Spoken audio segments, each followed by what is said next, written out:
ओम शांति। 14/7 की वाणी है। बाबा कहते, मीठे बच्चे, याद की यात्रा में कभी थकना नहीं। थक जाते हैं ना, रोज याद करनी है, रोज बैठना है, तो बाबा कह रहे याद की यात्रा में कभी थकना नहीं। देह अभिमान के तूफान थकाते हैं, मतलब बुद्धि भटकती है, योग नहीं लगता, तो देह अभिमान के तूफान थकाते हैं। आत्म अभिमानी बनो तो थक दूर हो जाएगा। शरीर थकता है ना, आत्मा तो कभी थकती नहीं है। बिना शरीर के आत्मा अथक है पूरी। तो शिव बाबा कह रहे देह अभिमान के तूफान, यानी जब बुद्धि इधर उधर देह के संबंधियों में भागती है तो वो तूफान थकाते हैं। लेकिन अगर आप आत्माभिमानी बन के योग लगाओगे तो थकान दूर हो जाएगी। प्रश्न है, कौन सा संस्कार 21 जन्मों की श्रेष्ठ तकदीर को बिगाड़ने वाला है? कौन सा संस्कार 21 जन्मों की श्रेष्ठ तकदीर को बिगाड़ने वाला है? गफलत करना और देह अभिमान में रहना। बाबा कह रहे उत्तर है, अगर किसी में रूठने का संस्कार है, पढ़ाई से व बाप से रूठ जाते हैं तो 21 जन्मों की तकदीर बिगड़ जाती है। क्लास में नहीं आते, पढ़ाई से रूठते या बाप से रूठते, तो बाबा कह रहे 21 जन्मों की तकदीर अपनी बिगाड़ लेते हैं। इसलिए बाबा कहते, मीठे बच्चे, देह अभिमान के वश कभी भी यह उल्टा नशा नहीं चढ़ना चाहिए कि मैंने इतनों को समझाया, मैंने बहुत लोगों को ज्ञान दिया, बहुतों को समझाया और फिर इतनी मदद की। ये बाबा कह रहे कभी भी देह अभिमान वश ऐसा नशा नहीं चढ़ाओ। देखो बाबा कितनी बड़ी अथॉरिटी, फिर भी कितना निरहंकारी है। कितना बड़ा है, कितनी बड़ी अथॉरिटी, और बाबा कह रहे फिर भी बाबा कितना निरहंकारी है। इसलिए सी फादर, बाबा को देखो। गीत है, रात के राही थक मत जाना, सुबह की मंजिल दूर नहीं। ओम शांति। मीठे मीठे सिकिलधे बच्चों ने गीत सुना, अर्थात जो योग युक्त सर्विसेबल बच्चे हैं वह इसका अर्थ झट समझ लेते हैं। हम रात के राही अर्थात ब्राह्मणों की अब रात पूरी हुई है। भक्ति मार्ग को रात कहा जाता, आधा कल्प रात का पूरा होता है, हद का भी दिन और रात है। यह फिर ब्राह्मणों का आधा कल्प दिन और आधा कल्प रात होती है। इस समय जबकि बाप आते हैं तो अंधियारा है, प्रभात होने का पहला पुर है, सवेरा हो रहा है, बच्चे जानते हैं। अब बाप कहते, मीठे मीठे बच्चे, क्या कहते? मीठे मीठे बच्चे, आज क्या कह रहे हैं? पढ़ाई में रूठना मत। और क्या कह रहे हैं? मीठे मीठे बच्चे, याद की यात्रा में थक नहीं जाना। जैसे जिस्मानी यात्रा होती है, आगे पैदल जाते थे, बहुत धीरे धीरे, बीच बीच में मंजिल बनी रहती है, मालूम रहता है हमको फलानी फलानी मंजिल पर ठहरना है। आगे बहुत श्रद्धा से पैदल जाते थे, उसमें बड़ी मेहनत है। अब यह तो बहुत सहज है, इसको कहा जाता सहज याद, व योग। सिर्फ बाप को याद करना है, थकने का मतलब ही है देह अभिमानी बनना। मतलब अगर योग में थक रहे हैं, थकने का मतलब ही बता दिया बाबा ने, देह अभिमान में ज़्यादा। मतलब बाबा ने एक बार कहा था, जितना आप आत्मस्मृति में रह के मुझे याद करोगे तो थकान दूर होगी। जैसे दादी जान की थी ना, तो दादी जान की 2 घंटे सोती थी बस, बहुत सारी सेवाएं होती थी, कभी विदेशों में जा रही है, कभी कहाँ, तो कहीं कहाँ रात है, कभी वहाँ दिन है, तो कभी यहाँ पहुँच गई इंडिया, कभी विदेश में है। तो जब यहाँ पहुँची, यहाँ पे रात नहीं थी तो सेवा में लग गई, वहाँ पहुँची वहाँ दिन था, तो टाइम नहीं मिलता था उनको, बहुत सेवा में बिजी होने के कारण 2 घंटे सोती थी। तो उस 2 घंटे में ना चैन की नींद लेती थी, वो बिल्कुल रिलैक्स हो जाती थी। तो दादी कहती थी जब भी मैं प्रोग्राम में कहीं जाती हूँ तो उससे पहले 2 मिनट 5 मिनट दादी अपने कमरे में बैठ के बिल्कुल शांत कर देती थी अपने मन को। तो उससे दादी कहती थी मुझे उस 2-4 मिनट में ही ऐसे 2 घंटे की नींद का आराम मिल जाता है। तो इसलिए बाबा कहते हैं जो मतलब अगर देह अभिमान के संकल्प चल रहे हैं इधर उधर के तो थकान होगी, और अगर आप आत्माभिमानी हो तो जितना ज़्यादा योग करोगे तो थकान खत्म होगी, रेस्ट मिलेगा। तो बाबा कहते हैं सिर्फ बाप को याद करना है, लेकिन थकने का मतलब है आप देह अभिमानी बन रहे हो। हाँ, इसमें कोई शक नहीं कि माया के विघ्न पड़ेंगे, परंतु इसमें थक नहीं जाना। थक जाने से देह अभिमान आ जाता। बाप कहते शरीर निर्वाह के लिए काम तो करना है, उसके लिए तो छुट्टी है। 8 घंटा शरीर निर्वाह, 8 घंटा आराम, और बाकी 8 घंटा इसमें दो। हम देखो भगवान कह रहा है, ये कोई साधारण इंसान थोड़ी कह रहा है। तो शिव बाबा कहते हैं 8 घंटा शरीर निर्वाह में लगाओ, मतलब अपने कमाने खाने में पेट भरने के लिए कुछ भी काम करना है। 8 घंटा आराम करो, 8 घंटा इसमें दो। अभी तो पूरा 8 घंटा कोई देते नहीं है, पर अंत तक 8 घंटा रहेंगे। चार्ट को बढ़ाते रहो, मतलब 1 घंटा 2 घंटा ऐसे करके बढ़ाते रहो। यहाँ जब आकर बैठते हो तो याद दिलाई जाती है, जिसको तुम निष्ठा कहते हो। बाबा की याद में आकर बैठते हो, इसका मतलब यह नहीं है कि सिर्फ यहाँ आकर याद में बैठना है। ऐसे बहुत हैं समझते हैं 5-10 मिनट योग करके उठे। बाबा कह रहे ऐसे बहुत हैं जो क्या सोचते हैं 5-10 मिनट योग करें, योग करके उठ जाएं। परंतु बाप कहते धंधा धोरी करते कहाँ आते जाते हो तो भी तुम योग में रहो। मतलब जैसे सोचते हैं कि मुरली से पहले थोड़ी देर कर लिया, मुरली के बाद कर लिया, फिर उठ के चले गए, मतलब ये सोचते 10 मिनट ही योग है बस। पर बाबा कह रहे नहीं, तुम्हारा 24 घंटे योग है। बाबा की याद में ही चलते फिरते योग में रहो। 5-10 मिनट के बाद उठे तो ढीले मत हो जाओ कि अब तो योग नहीं हुआ, योग बंद हो गया। नहीं, बाबा कहते हैं चलते फिरते कहाँ भी जाते, धंधा धोरी करते तुम योग में रहो।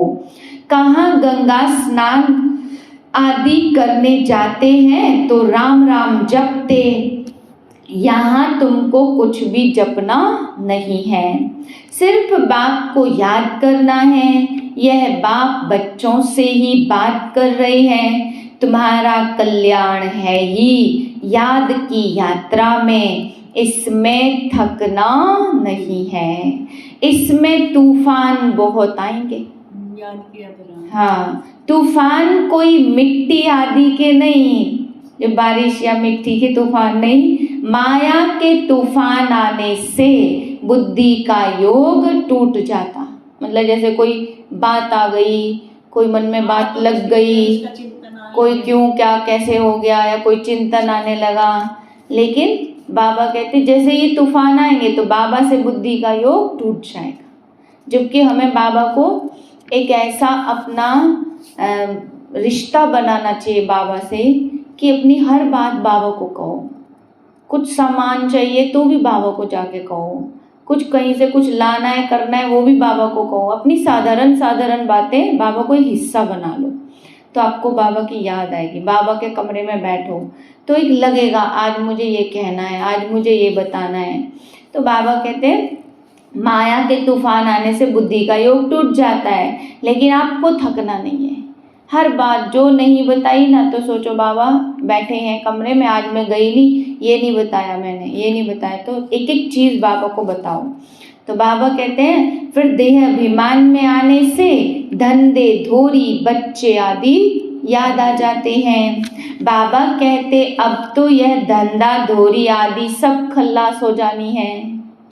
तुम्हारे बच्चे बारिश बनने ही नहीं हैं, यह सब खत्म हो जाने हैं। अभी तो बारिश बेहद के बाप के खड़े हैं, हद का वर्षा तो मुर्दाबाद होना है। बेहद का मिलना है अभी। साहूकार लोग कहते अब बच्चा बड़ा होगा, शादी करेगा, फिर यह होगा, मतलब सपने बुनते हैं ये होगा वो होगा, और अचानक ही कुछ का कुछ हो जाता है। तो इसलिए बाबा कहते हैं ऐसे सपने बुनो ही मत जो फिर टूटे, क्योंकि दुनिया ये जाने वाली है। बाप कहते अभी इतना टाइम नहीं है, इसलिए दुनिया से बिल्कुल मोह हटा दो। अभी महाराष्ट्र में हुआ था ना, वो 26 साल का ही तो लड़का था, 26 साल, और वो क्या सोच रहे थे हमारा बेटा बहुत बड़ा बिजनेस संभालेगा, आगे इतनी पढ़ाई करके आया है, अब शादी होएगी, अब ये होगा। तो अचानक क्या हुआ, सपने सारे टूट गए, मार दिया उसको। तो ऐसे ऐसे बाबा कहते जब सपने बनाओगे और फिर टूटेंगे तो ज़्यादा दर्द होगा, इसलिए पहले ही सोचो ये दुनिया तो अब मुर्दाबाद होनी है, ये जानी है, इसकी कोई गारंटी नहीं है। बाबा कहते अभी इतना टाइम नहीं है, इसलिए दुनिया से बिल्कुल मोह हटा दो। बाबा तो अभ्यास कराते थे उस टाइम भी, जब हिंदुस्तान पाकिस्तान लड़ाई हुई थी, उससे पहले भी बाबा ने अभ्यास कराया था। सामने सामने देखो, जिस संबंधी से आपको बहुत प्यार है कि वो शरीर छोड़ रहा है, कोई कुछ ऐसी चीज़ हो रही है उसके साथ, तो ऐसे ऐसे बाबा ने कहा था पहले ही अभ्यास कर लो, तो अचानक कुछ होगा तो आपको दर्द नहीं होगा ज़्यादा। यह तो कब्रिस्तान है, धंधा धोरी आदि के चिंतन में मरेंगे तो मुफ्त अपनी बर्बादी करेंगे। धंधा धोरी ये करना है वो करना है, बाबा के इसमें मर गए ना तो बर्बादी हो जाएगी। शिव बाबा को याद करेंगे तो आबादी बहुत होगी। देह अभिमान में आने से बर्बादी होती है, आत्माभिमानी बनने में आबादी होती है। जितना याद करेंगे उतना भविष्य 21 जन्म का वर्षा पाएंगे। याद नहीं करेंगे तो बहुत घाटा पड़ जाएगा, वह फिर कल्प कल्पांतर के लिए हो जाएगा, तो सारे कल्प के लिए फिक्स हो जाएगा। इतनी बड़ी घाटे की बात है। ख्याल करना चाहिए हम पूरा वर्षा कैसे पाएं, धन की भी बहुत लालच नहीं रखनी चाहिए।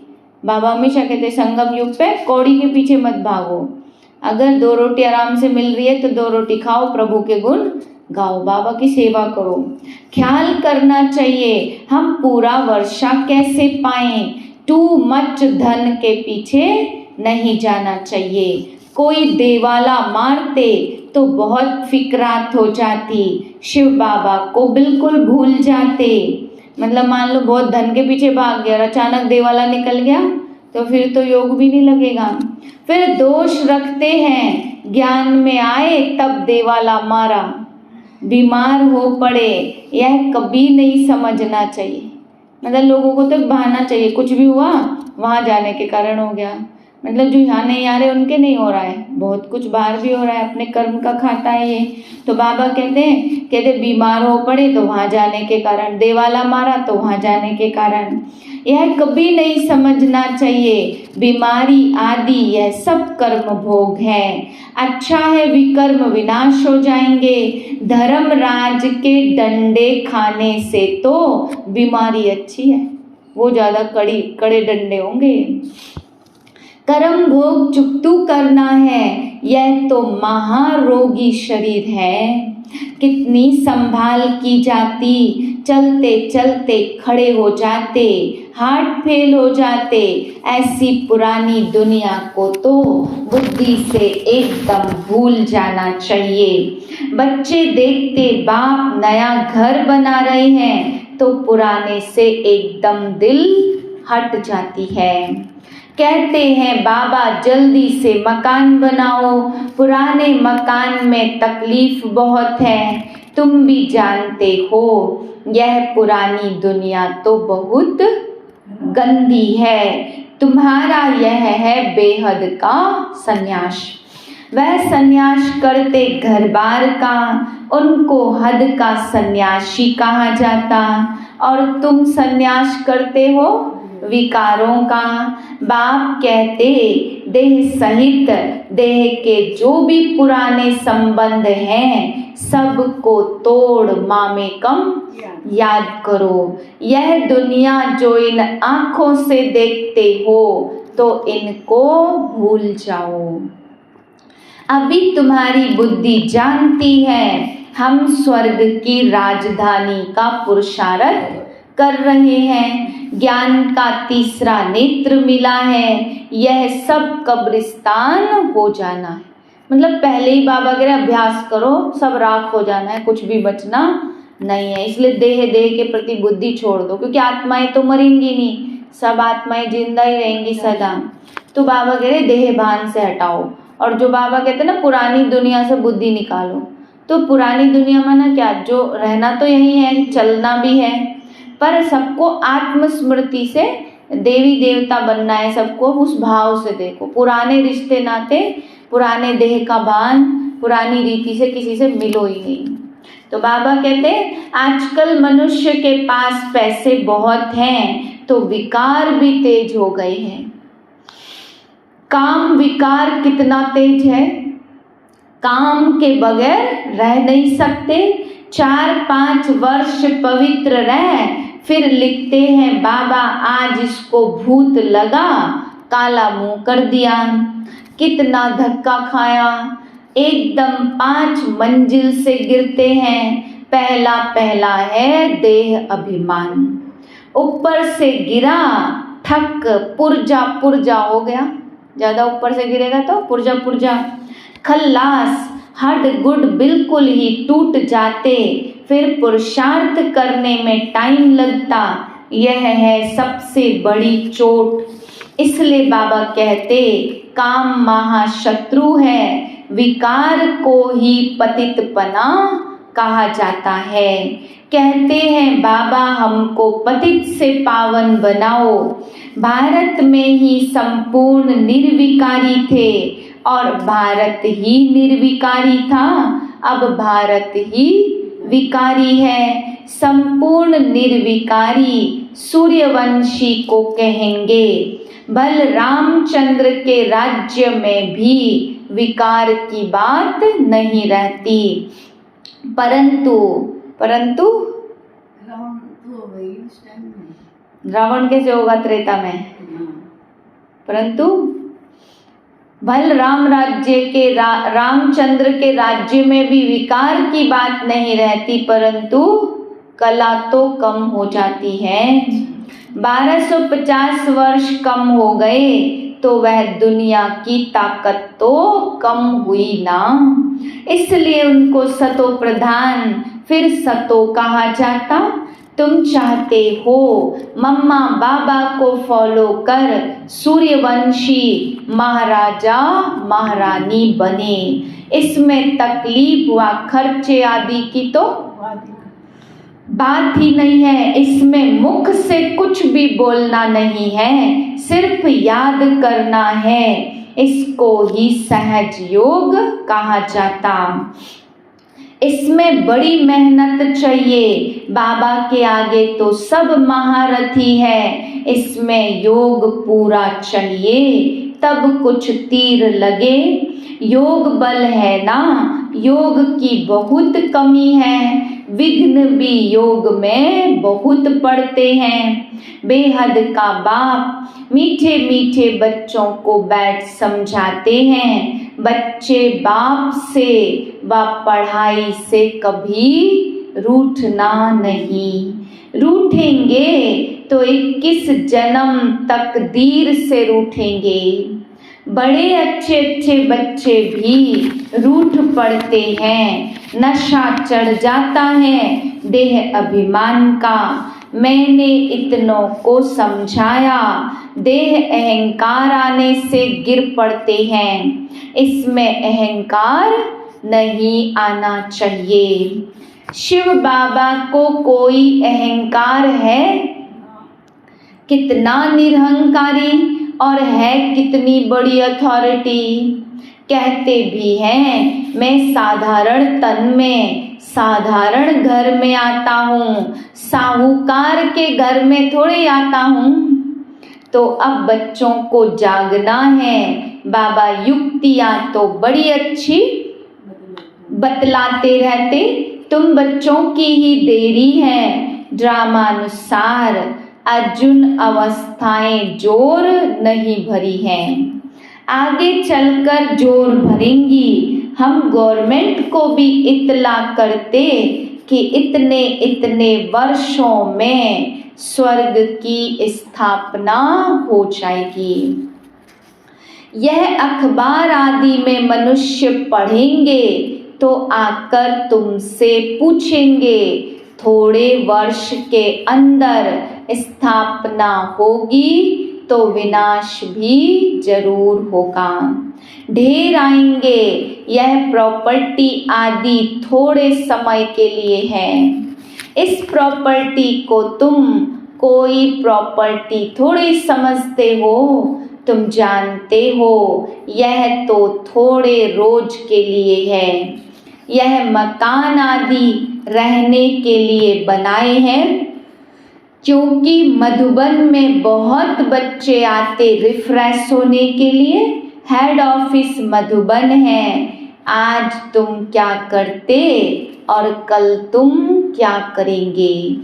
यहाँ तपस्या करते हो, फिर दिल्ली वृंदावन आदि में जाकर राज्य करेंगे। तपस्या कहाँ करते? मधुबन में। यहाँ तपस्या करते हो, फिर दिल्ली वृंदावन आदि में जाकर राज्य करेंगे। देखो बाबा ने बता दिया, दिल्ली वृंदावन सब जगह राज्य होगा। हमारा यादगार कैसे खड़ा है, यह अच्छी रीति दिखाना है। जो काम अभी हम कर रहे हैं 5000 वर्ष पहले भी किया था। पहले पहले शिव बाबा के मंदिर बनाते हैं, बाकी देलवाड़ा मंदिर आदि तो बाद में बने हैं।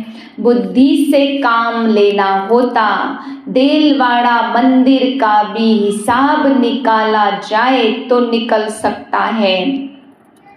पूरा हमारा यादगार है देलवाड़ा मंदिर का। तुम जानते हो यह स्थापना का यादगार है। तो मीठे मीठे बच्चों को बहुत खुशी होनी चाहिए। यह सब सर्विस बढ़ाने की युक्तियाँ निकालनी है। राम गयो रावण गयो, जिनका बहु परिवार है। रावण का देखो कितना बड़ा परिवार है और राम का कितना छोटा परिवार है। कितने थोड़े थोड़े ज्ञान में चल रहे हैं। गायन राइट है, परंतु कोई समझ नहीं सकते। बाबा समझाते हैं तो भी निश्चय नहीं बैठता। वैसे भी राम के बंदर कितने थे? थोड़े से। रावण तो बहुत बड़ा राजा था, पर जीत तो बंदरों की हुई ना। तो बाबा कहते हैं यहाँ का गायन राइट है। बाप बैठ समझाते तो भी निश्चय नहीं बैठता। शरीर निर्वाह अर्थ भी कर्म तुमको करना है। कुछ करेंगे तभी तो खाएंगे ना। तो बाबा ने कहा कर्म जरूर करो। हाँ, जो सर्विसेबल बच्चे हैं पांडव, वह तो गवर्नमेंट से पालना ले सकते हैं। उनकी सारी संभाल हमको करनी पड़े। अवस्था बच्चों की ऐसी होनी चाहिए, बाबा की याद में इस दुनिया का सब कुछ भुलाना है। फिर बाबा करे, जो बाबा की सेवा करेगा उसका ध्यान फिर शिव बाबा रखेगा। बाकी जो सेवा में नहीं आते, गृहस्थ में रहते, तो उनको शरीर निर्वाह अर्थ तो बाबा ने कहा करना है, पर 8 घंटे बाबा की सेवा में देने हैं। याद की यात्रा में जो पक्का मस्त रहेगा उसकी अवस्था भी बहुत मजबूत होगी। जैसे कि शिव बाबा की याद में रह तुम शरीर छोड़ते हो, सन्यासी ब्रह्म की याद में शरीर छोड़ते हैं तो भी वायुमंडल में बिल्कुल सन्नाटा हो जाता है। बाबा को अनुभव है मनुष्य मरते हैं तो घर में सन्नाटा हो जाता, इसमें भी ऐसे होता। पिछाड़ी में जैसे कि सब कुछ भूल जाते। अब हमको वापस घर जाना है, देह अभिमान छूटता जाता, पिछाड़ी में शरीर खुशी से छोड़ना चाहिए। हर्षित मुख बस हम कहाँ जा रहे हैं, ऐसी अवस्था जब होगी तब विजय माला में पिरोने लायक बनेंगे। तुम्हारे में शांति की करंट है, कोई भी आते हैं तो कहते यहाँ शांति बहुत है। यह है रियल शांति। आत्मा शरीर से डिटैच हो जाती। तुम जानते हो हम आत्मा शांत स्वरूप हैं। हम अपने स्वधर्म में बैठ जाते हैं। कर्म के बिना तो कोई मनुष्य रह नहीं सकते। वह लोग हठ योग से क्या क्या नहीं करते, तुम अब समझते हो। हमारा स्वधर्म ही शांति है। हम यहाँ आए हैं पार्ट बजाने, अब वापस घर जाना है। बाबा कहते मुझे याद करो और घर को भी याद करो। बाप को याद करने से वर्षा मिलेगा। बाबा कहते मुझे भी घर में याद करो, यहाँ तो मैं टेम्परेरी आता हूँ। तुम्हारी बुद्धि शांति में टिकनी चाहिए, बाबा की याद में, शांति धाम में टिकनी चाहिए, बाबा की याद में। घर का भी वर्षा लेना है ना, वह है आत्माओं का घर और यह है जीवात्माओं का घर। अपने घर को भी भूलो नहीं, बाप को भी नहीं भूलो। बाप को याद करने से ही पवित्र बन घर में चले जाएंगे। ज्ञान को धारण करने से फिर राजाई करने आएंगे। नई दुनिया में जितना हो सके औरों को रास्ता बताते जाओ। Always see father. तुम जानते हो बाप ने क्या किया, सब कुछ माताओं को दे दिया, उनसे ही फिर डायरेक्शन दिया कि सब कुछ माताओं की सर्विस में लगाओ।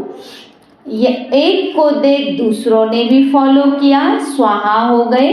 परंतु फिर जब टिक भी सके ना, ड्रामा अनुसार भट्टी भी बननी थी। पाकिस्तान हिंदुस्तान हुआ, तुम्हारी भट्टी पहले शुरू हुई पाकिस्तान में।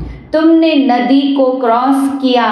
शास्त्रों में तो क्या क्या बातें लिख दी हैं, प्रैक्टिकल में तो अब तुम सुनते हो ना, फिर कल्प बाद भी तुम ही सुनेंगे। अब बाप कहते hear no evil, see no evil. धंधा आदि भल करो परंतु हियर नो इविल। बाप कहते हर बात में श्रीमत लो। बाबा इस हालत में हम क्या करें, तो बाबा सब बता देंगे। कोई भी बात पूछनी हो तो तुम बाबा के पास आओ। तुम डरते क्यों हो, कदम कदम पर पूछना है। श्रीमत पर चलने से कदम कदम में पदम है। तुम्हारा सेकंड बाय सेकंड जो पास होता उसमें पदम है, तो कितनी कमाई हो रही है।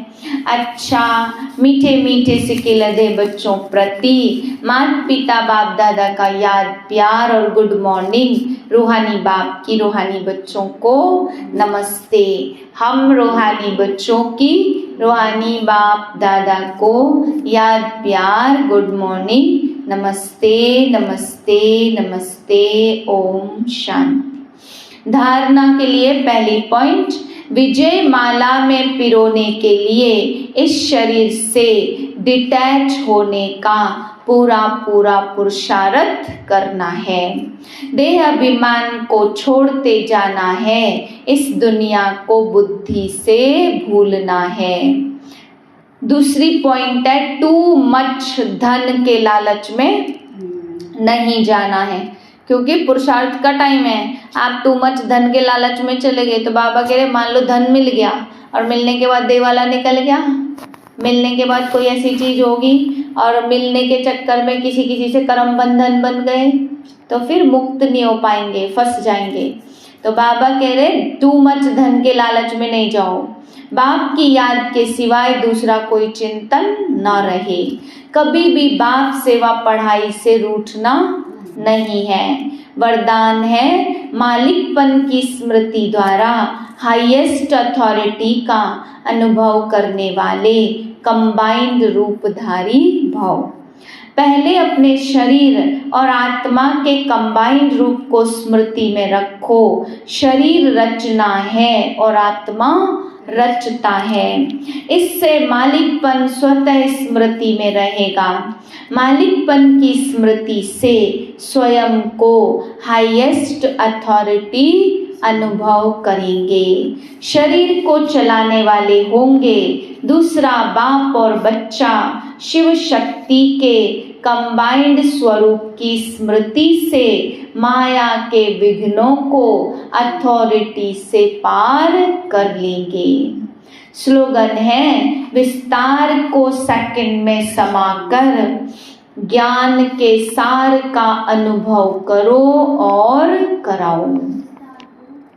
विस्तार को सेकंड में समाकर ज्ञान के सार का अनुभव करो और कराओ।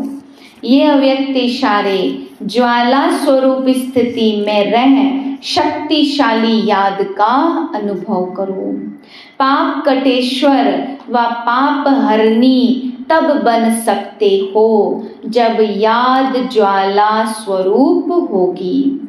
इसी याद के द्वारा अनेक आत्माओं की निर्बलता दूर होगी। इसके लिए हर सेकंड, हर श्वास बाप और आप कंबाइंड होकर रहो। कोई भी समय साधारण ना हो। स्नेह और शक्ति दोनों रूप कंबाइंड हो। ओम शांति। स्वमान लेना है आज, मैं कंबाइंड रूपधारी आत्मा हूँ। मैं कंबाइंड रूपधारी आत्मा हूँ।